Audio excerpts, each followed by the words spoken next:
Hello, I'm Alfonso Severos from Second Saturday. Right now you are watching Health and Wellness with Rose Ann Green.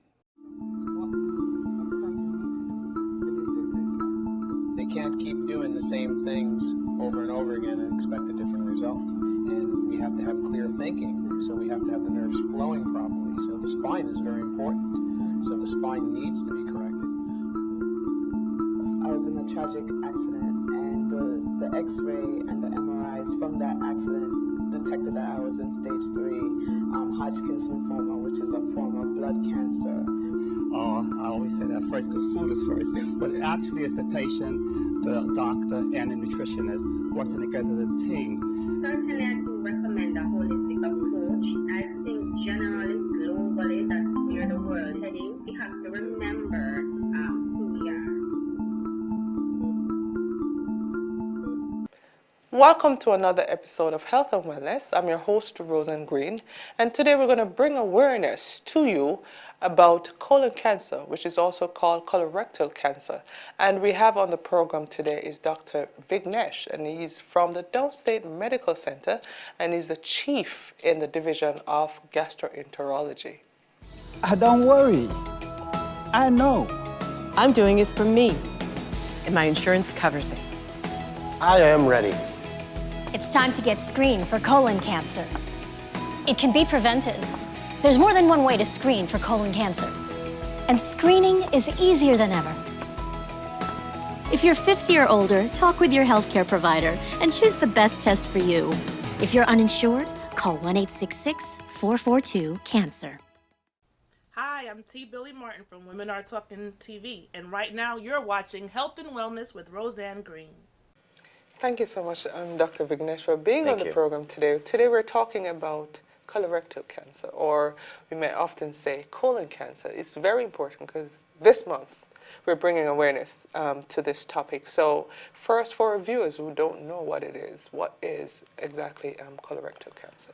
Well, thank you, Roseanne, for this opportunity. The timing is very good because March is Colon Cancer Awareness Month. All right.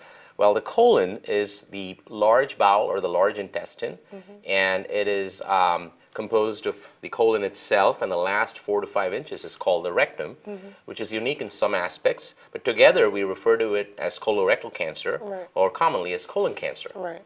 And it is a very important cancer. It is the 3rd leading cause of cancer death. Right. And our goal is to create awareness about colon cancer and the importance of screening. Right. For persons who they're saying, I don't have any symptoms of this, why should I worry? Well, that's an excellent question. Unfortunately, symptoms are not present at the early stage of the disease. Wow.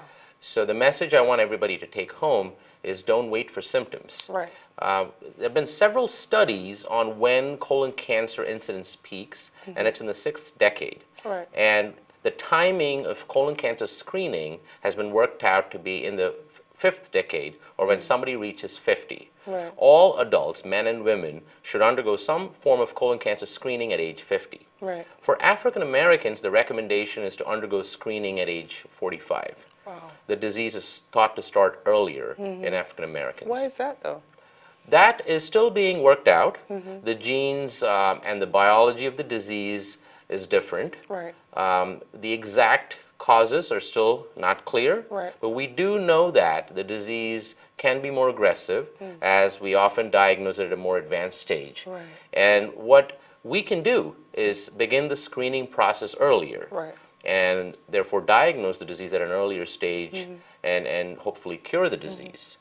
Now, coming back to your question about symptoms, the symptoms one should watch out for are any change in the bowel habit or the bowel pattern. Okay. For example, if somebody is used to moving their bowels every day, and it suddenly changes to every other day or every 3rd day, that could be a warning symptom. Okay. Any blood in the stool is a cause for concern, Right. and they should immediately seek medical attention. Diarrhea or any other changes in their bowel pattern should also warrant immediate medical attention. Correct. Later, symptoms at later stages of disease are weight loss and abdominal pain. Right. Wow. Wow. That's very important because some persons I know, they may go every single day, but they skip probably like few days they'll go. Should that be a very important concern, or it could be something else? Oh, it definitely can be something else. And often it could be related to diet or changes in diet or medications. It may not always imply colon cancer, but it is important that they don't assume that it's nothing serious. And if there is a change in the bowel habit, I think the best advice I can give a person is to talk to their doctor. Right. And let's talk about screening, because screening is very important to detect such cancer. And one such, well, we call it the colonoscopy. Explain to us what that is exactly. Well, that's a very important question. We can talk about other screening methods too, but colonoscopy is considered the best screening modality for colon cancer. Now, it is a procedure where somebody is first given sleeping medicine intravenously, so it's important to know that you will not feel anything during the test. And it involves passing a rubber tube. It's a very skinny rubber tube with a light bulb, light source, and a camera. And the tube is gently passed from the anus into the large intestine. And it takes about 20 to 30 minutes to examine the entire large intestine. And one can detect the precancerous growth, which we call a polyp. And one can also remove it at the same time.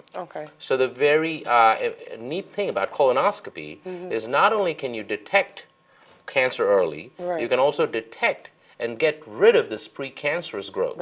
And you can prevent colon cancer from forming. Before we talk about the polyp, let's take persons through it, because a lot of persons are a little bit scared if they're not aware as to what to expect. But what's the preparation for persons who's going to undergo colonoscopy? What's the preparation for? What is required before the test? I'm very happy to go over that. I do recommend that most people who have questions about colonoscopy and the preparation do talk to the gastroenterologist before the procedure, because they may have lots of questions. But generally speaking, one needs to first clean out the colon. And for that, we recommend that your diet consists only of clear liquids the day before. And clear liquids are any juices without pulp. Black coffee's clear liquid, water's clear, no dairy products, no solid food. In addition, we give a laxative, and there are different types of colon cleaning laxatives. The safest one is a 4-liter laxative, and we give 2 liters the day before the procedure and 2 liters the morning off. And that gives the best quality clean out. Now, there are certain patients who cannot handle such a large clean out, and we do have different options. That is the only part of the procedure where the person needs to put in effort. On the day of the procedure, it's important not to eat anything in the morning of the procedure. No breakfast, no coffee. However, one can take their medications. Any essential medications can be taken the morning off. And it's also important that somebody is there to drive them home. After the procedure, because you're given intravenous sedation or sleeping medicine, you're not permitted to drive. So that's a requirement? That is a requirement. It's actually a medical legal requirement. Wow. So take us through it. You're prepared for the procedure in terms of what happened during the procedure for persons who are going through it. Very good question again. During the procedure, the doctor, the gastroenterologist, is carefully examining the colon. So let's take a few steps back. So first, the patient comes into the room, or the person, not necessarily a patient. Screening is for healthy people. And the nurse will talk to you about the procedure. The gastroenterologist, again, goes over the details of the procedure, and then you lay down on the stretcher or the bed for the colonoscopy on your left side. And then you begin to get the sleeping medicine, and then you're unaware of the procedure. Then the gastroenterologist passes the colonoscope, which is the long, skinny tube with a camera, into the colon, and roughly about 20 to 30 minutes, carefully examines the colon. And during the colonoscopy, he may take samples of the lining, samples of polyps with a biopsy forceps, and all this is done through the instrument. It's important to know that there's no surgery, no cutting anywhere else. Okay. Some patients ask that. Yes. and after the procedure is usually done in about 30 minutes. Okay. And after the procedure, the patient is wheeled to the recovery room. Right. And then they wake up usually within 10 to 15 minutes. Okay, but what after the procedure you find something very abnormal? What's the next step that you recommend? Well, commonly we find polyps, which are the precancerous growth, Right. and we either biopsy them, which means take a little sample with a forceps Okay. and send them to the lab, or we can remove the entire polyp with a device called a snare. It's like a Okay. little lasso, and all of this is painless. Right. And a lot of people believe colonoscopy is painful, but that's a myth. Right. It's painless during and it's painless after. And these are sent to the lab. Okay. Now, after the procedure, if I'm the gastroenterologist, I'll talk to the patient in the recovery room after they're awake. So Okay. that's about 15, 20 minutes after the procedure. Okay. And I would explain how the procedure went and what we did during the procedure, as in the biopsy or removing the polyp. Okay, so during the colonoscopy, if you find a polyp, you remove it at the same time? Absolutely. Okay. Yeah, that is actually one of the great benefits of colonoscopy. Okay. In fact, it's the only screening test that I know of that can both detect and simultaneously offer treatment. Wow. So that's why it's very effective in preventing colon cancer. And just to get back to the post-procedure conversation, Right. we usually also schedule the patient for a follow-up visit in a week when we get the biopsy results and the polyp biopsy results Right, back, because that's the second part of the procedure, Right. and that actually determines what we do next after we get those results back in a week. Right, right. And have you, in terms of some polyps that is too big for that procedure, or you have too many to remove at in the same procedure that you reschedule another surgery? How that works? That can sometimes happen. That's a good question that you raise. Commonly, we don't have to do any repeat procedure. Most of the time, we're able to remove the polyps and do biopsies, I would say about 90% of the time. Okay.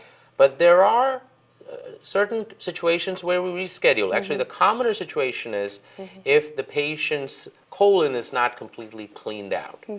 And we prevent this from happening by educating the patient. If the patient follows the instructions for clean out, that doesn't happen. Correct. Rarely we do have lots of polyps or a large polyp, and then it may warrant a second procedure. Okay. I wouldn't say it's common. Okay. So after the colonoscopy and the patient, they go home and they're experiencing some form of discomfort, certain things. What are some of those discomfort? Because a lot of persons were alarmed by certain things happening to us. What are some of those side effects, some persons may ask? And should we be alarmed, or how can we deal with those side effects? Very good question.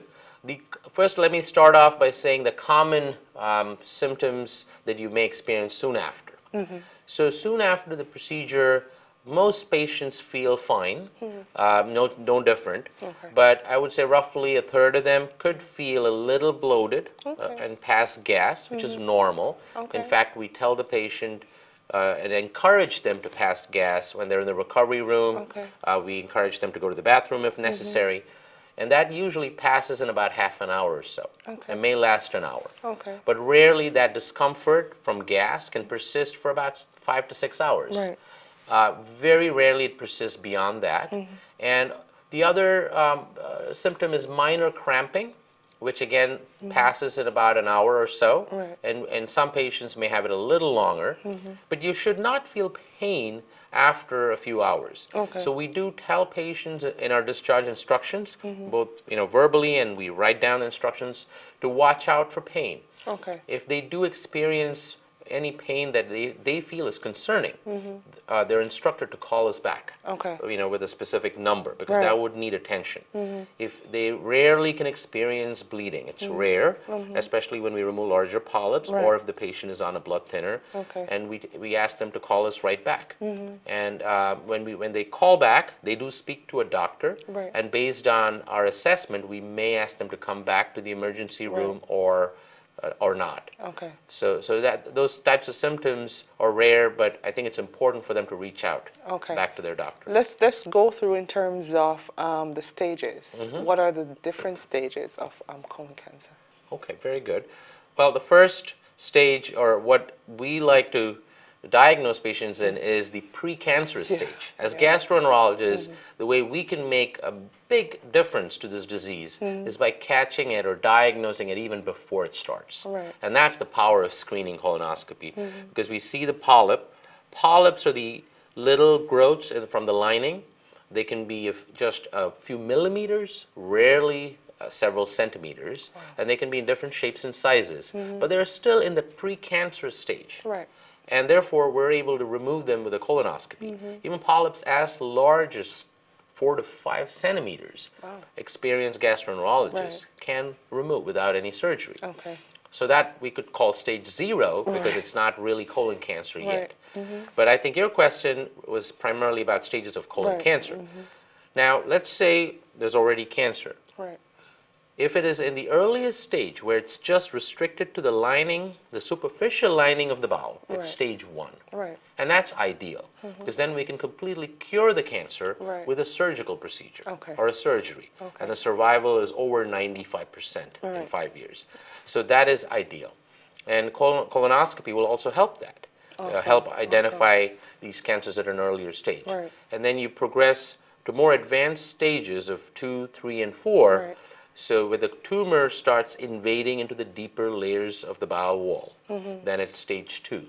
And that can further be qualified by lymph nodes, which are little glands that enlarge in response to infection or cancer, and they can get enlarged. And then it's stage 3. Right. And the last stage, excuse me, is where the cancer can spread to other sites in the body, other organs. There is still a lot that can be done. Right. We've made a lot of big strides in colon cancer, a lot of newer chemotherapeutic agents, and we can still really prolong the lifespan, even if it's in an advanced stage. So after the colonoscopy and you find that the stage is at the advanced stage, you wouldn't do a surgery then? You would reschedule a follow-up in terms of determining what's the best in terms of medication to actually help that patient? That's a very good question. What we would typically do, we're able to recognize by the appearance what is a polyp and what is cancer. Okay. But we have to confirm it. So we would do biopsies. Sometimes we mark that area with a surgical ink. If we feel that it's still in an early stage and a surgeon can operate. Right. That depends on the gastroenterologist's assessment during the procedure. And then we would explain the findings to the patient. My approach is not to convey right away to them, but we would explain that there's some concern, some suspicion. Right. And yes, the follow-up in our clinic would happen within a week or 2. And in that time period, we would follow up on the results, talk to the colon surgeon, and if necessary, the medical oncologist, and have a discussion. So that when the patient comes for follow-up, we're prepared with a plan. Okay. So we try to do that. We try to coordinate the care so that it's easier for them. Right. Do you normally meet with the patient and a caretaker, or how would you recommend that in terms of the follow-up? Would you recommend a family member accompany that person who just found out that they that's a very good point that you raise. I usually do. For example, if I do suspect that this could be a cancer, then after the procedure in the recovery unit, I convey to the patient that when they come for the follow-up, they should come at least with one close family member. So it's easier for them to absorb the news and process it, and I think they could use support at that time. So I always mention that. Right. I think that's a very good suggestion. Yes. Because support is very important. Family support and other social support is very important as you go through different treatments and so on. Finding colon cancer early gives me the best chance for treatment. We got screened because I know colon cancer doesn't always come with symptoms.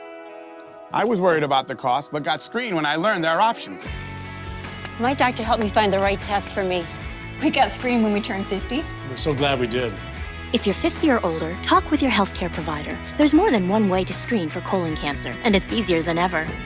If you are 50 or older, get screened for colon cancer. Hello, I'm Alfonso Severos from Second Saturday. Right now, you are watching Health and Wellness with Rose and Green.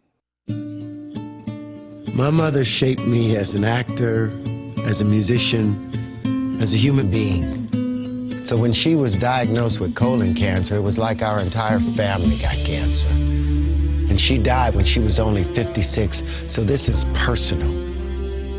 And hopefully my heartbreak is your wake-up call. You can prevent colorectal cancer. If you're 50 or older, get screened. Screening saves lives.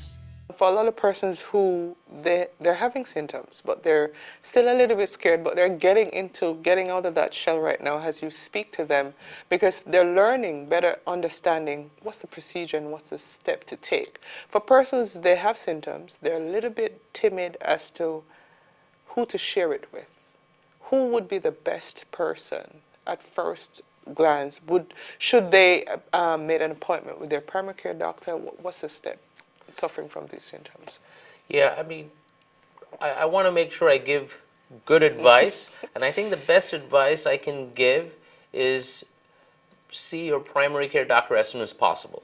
It's not wrong to share with somebody you trust, you have a good relationship with in your family. It's definitely not wrong, but I don't want that to delay the visit to their primary care doctor. Right. Because I've seen that happen too many times. And then unfortunately what we could have diagnosed at a much earlier stage, is postponed. Right. So please don't feel embarrassed or shy to discuss this. That's what we're here for. And if you are not comfortable with your primary care doctor, you should seek out another doctor. Right. Often you can see a gastroenterologist directly based on your insurance. Okay. But talk to a doctor as soon as possible. Okay. Because you'd rather it be nothing and hear it from your doctor. Yes. For all those persons, they want to come in to see a gastroenterologist, but would they need a referral for most cases, or they can walk in and make an appointment with the gastroenterologist? From what I have seen, it does depend on your insurance. Okay.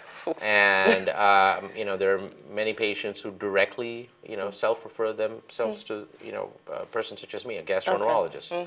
But many will tell me, oh, I need a referral. If I have a casual conversation with a person and I recommend that they come and see me, I would often get a message, well, I'm waiting for a referral. Right. Sometimes you have to do what it takes. Yes. But I hope that would not delay. Exactly. So either you come directly, and then, if in doubt, I think I would encourage the person to just call their insurance company. Yes. And then say, do I need a referral, or can I, just go see my gastroenterologist? Right. And personally, I know this month we're bringing awareness to colon cancer. For you personally and in your profession, how are you, apart from being on health and wellness, bringing awareness to this and just helping people to just be aware so that they can live a healthier life and live longer? Well, I'm definitely, one of my main goals is increasing awareness, and thank you for helping us with that. With the help of nurse educators at Downstate Medical Center, we've organized monthly events on colon cancer for the last 3 months, including this month. Right. Lots of patients and community members attend. I think at least 90 people attended the last one. Wow. And we also have a satellite endoscopy and gastroenterology center at Bay Ridge, and we also had parallel events, community events there. Right. So we're doing whatever we can. In addition to what the doctors I work with, including myself, have been doing, our nurse practitioner has reached out to churches in Brooklyn and other places to speak to the community. Right. That's and awesome. we plan to continue these types of outreach events. Right. That's awesome because, as we said, education and giving people the information that they need to live a healthier life. For persons who are living in the Caribbean and watching, especially in Jamaica, how do you reach out in terms of website? Do you have a website that they can go to get this information from? We have a website. It's downstategi, one word, .org. Now, the American Society of GI Endoscopy, American College of Gastroenterology, they have good information on their websites. Right. and it's very easily accessible through Google. Right. And when searching the internet, one has to be careful about the source. But if it has the American College of Gastroenterology Yes. or the American Cancer Society, Right. those are very reliable and websites with accurate information. Right. And you know, I think if they just Google downstate gastroenterology, Right. they'd be able to get to our website Yes. too. And we have our numbers, how to reach us, and everything there. Which I'll provide for you guys. So you have that information as well. But for downstate, talk to me about in terms of the success rate that you have seen, been there in terms of bringing awareness to people, how better it is for patients, how higher of a lifespan they had because of the awareness that they have gotten from you guys. Well, I think there are two aspects to your question. First, the success of outreach efforts, and then the success of treatment. I think in terms of treatment, I think we do a very good job. We have all the specialists that are needed to treat colon cancer. We have good surgeons who have specific training and experience in cancer surgery. Right. We call them surgical oncologists. Yes. We have medical oncologists who give chemotherapy and are experienced in colon cancer. Right. And then we have 4 full-time gastroenterologists at downstate.